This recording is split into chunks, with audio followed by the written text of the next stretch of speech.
Bom, meu nome é Iago, eu sou um dos autores deste trabalho, né, cujo título é Avaliação da compensação de filtros ativos paralelos no sistema de distribuição com o OpenDSS e o MATLAB. O conteúdo da minha apresentação é dividido da seguinte maneira: introdução, né, o filtro ativo, sistema teste, modelo de simulação, resultados e a conclusão. Basicamente, né, a gente percebe que com a evolução da eletrônica de potência, houve a proliferação dos conversores de potência e com eles, né, a disseminação de diversas aplicações, como por exemplo os sistemas de transmissão flexíveis em corrente alternada, que são os FACTs. Né?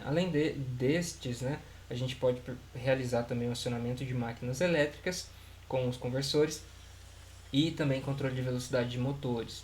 Entretanto, né, com os conversores surgiram alguns outros problemas que devem, né, ser considerados, porque senão a gente pode prejudicar fortemente a qualidade da energia elétrica, que é o caso, né, com os conversores, né, associados aos componentes básicos de circuitos elétricos, como indutores e capacitores, a gente tem aí as cargas não lineares.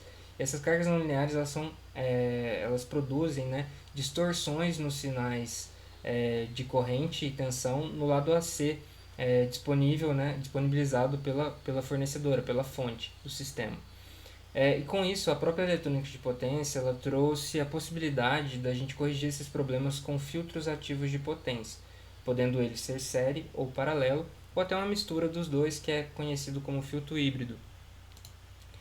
Bom, nesse trabalho foi confeccionado, né, o filtro ativo paralelo ou o shunt, que é como ele é chamado.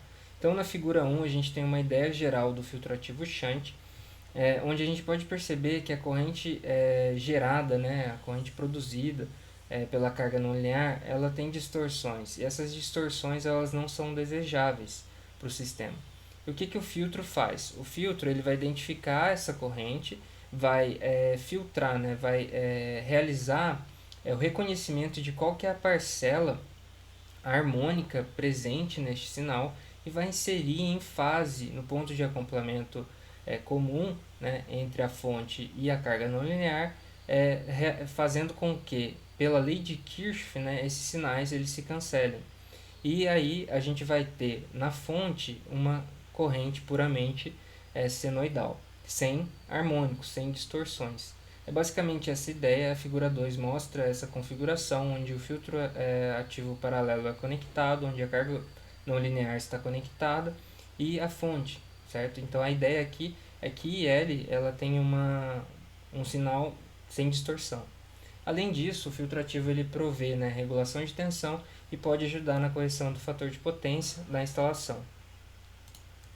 Então, a gente precisa entender, né, e quantificar qual que é o limite dessa distorção harmônica. E a tabela 1, que é encontrada na norma do I3E 519, que é uma norma internacional, pois no Brasil isso não é definido, qual que é a distorção limite de acordo com o nível de tensão do sistema que se trabalha. Então, neste caso, a gente está no nível de tensão de 120 até 69 kV e a gente precisa identificar qual que é, né, do nosso sistema, a máxima corrente de curto no ponto de acoplamento comum e a máxima corrente de demanda na carga no ponto de acoplamento comum. Realizando esta conta, a gente vai identificar uma faixa e a partir dessa faixa a gente vai identificar qual que é o limite, através do limite de distorção total de demanda. E aí a gente vai ter isso aqui em porcentagem. Então, esse é o limite do limite permitido, né, das distorções harmônicas nos sinais de corrente. Então, na figura 3, a gente tem um sistema de 13 barras do I3E modificado, que foi implementado neste trabalho. Né? Em vermelho está o que foi feito no MATLAB, no OpenDSS, e em verde apenas o que foi feito no OpenDSS. Um detalhe importante é que neste trabalho, né, não foi considerado o transformador variável na entrada do sistema de 13 barras, então ele foi excluído, e também que na source bus aqui o nível de tensão já está em 4.16 kV. A figura 4 mostra, né, o sistema de 13 barras do I3E com as cargas não lineares e os filtros ativos instalados. Então, as caixas aqui que tem um A são onde foram posicionados os amperímetros, onde foi realizadas as medições de corrente. E os filtros, né, foi instalado aqui um filtro ativo monofásico na fase C, do sistema e um filtro trifásico, né, nas 3 fases. Né? Foram confeccionados 3 filtros monofásicos agrupados e formando, né, para formar um filtro trifásico. Então foram confeccionados, né, essas cargas, né, foram elaboradas essas cargas, que é uma indústria e um conjunto habitacional. Esse conjunto habitacional foi constituído de 15 residências médias. Então foi elaborado um quadro de carga para poder elaborar qual que seria uma residência para então para que iriam, né, constituir o conjunto habitacional. Então, a gente consegue perceber aqui nos resultados, né, que na entrada da indústria a gente obteve esse sinal de corrente relativo à fase A. Os sinais das fases B e C eles são semelhantes, só que defasados de 120 graus. E aqui na figura 5B a gente percebe qual que é a corrente medida na fase C, né, referente ao conjunto habitacional, o que ele está produzindo para o sistema. E a gente percebe que as duas correntes elas têm conteúdo harmônico, de acordo com o THD, que é o limite de distorção harmônica total. Então aqui está em 16,98% e aqui em 15,31%. Então, a ideia era ver quais eram os impactos dessas cargas não lineares conectadas nos terminais do sistema de 13 barras e o que ele ia produzir, né, para o sistema. Então, na figura 6 a gente vê aqui a corrente medida na entrada, lá na Source Bus, próximo à Source Bus, e após, né, visualizar aqui que tem uma distorção, que essas cargas produzem uma distorção para o sistema, apesar dele ser robusto, a gente precisa, né, corrigir, porque às vezes ele não está dentro do limite estipulado.